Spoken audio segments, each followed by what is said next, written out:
How do you do, and welcome back, everybody. Today we're going to be replanting some corn.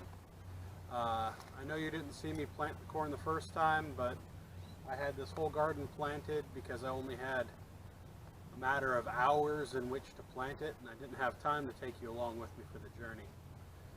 Once again, we are about to get some more rain here in Oregon. The temperatures are a little bit on the cooler side. I think we're in the mid to low 60s, thus the beanie cap has come back. If you're from Canada, the toque. But we're going to go ahead and we're going to get out here and plant this. I think I'm going to run long rows, so from behind me towards you, and we'll see what I can knock out there. We're going to be using this trenching shovel that has seen better days. The ground is so tough here, it kind of whooped this thing's butt. But we're going to be using it kind of like a single bottom plow to give us a nice groove to put the corn in. And it should be about 1 inch down in the soil. So, and I overplant. I plant with way more corn seed than I need to, because I'd rather come back and pull out corn that I don't need, because the bugs usually get to some of it. So I wait till it gets about yay tall, and then I pull some out so that there's plenty of room for the corn to grow. So we're going to overplant, and they say 9 inches apart, 2 to 3 feet between each row. Take that with a grain of salt. You can actually plant 2 rows fairly close together, as long as they have enough room, and then you stagger which corn stalk you go, and then you give a nice space, and then so on and so forth.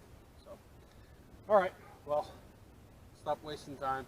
I feel a little bit of mist in the air as we speak. Rain's a-coming tonight. It'll probably show up around dinner time, so got to get this done while the kids are asleep too. So let's get it. Let's get it. What happens when you plant your garden and you can't get in to weed it for about 3 weeks?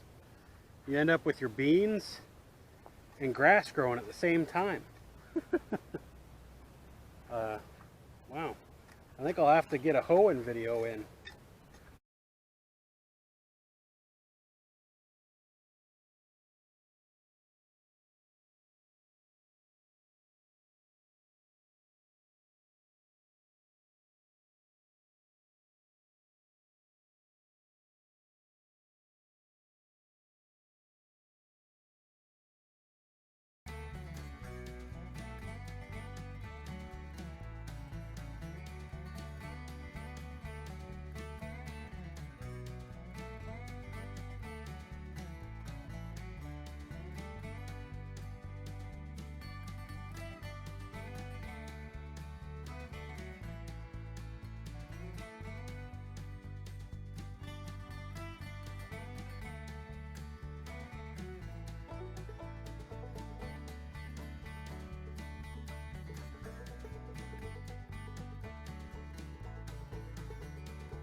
Alright guys, I just wanted to show you a little something. This bed here has just a whole bunch of wild strawberry in it.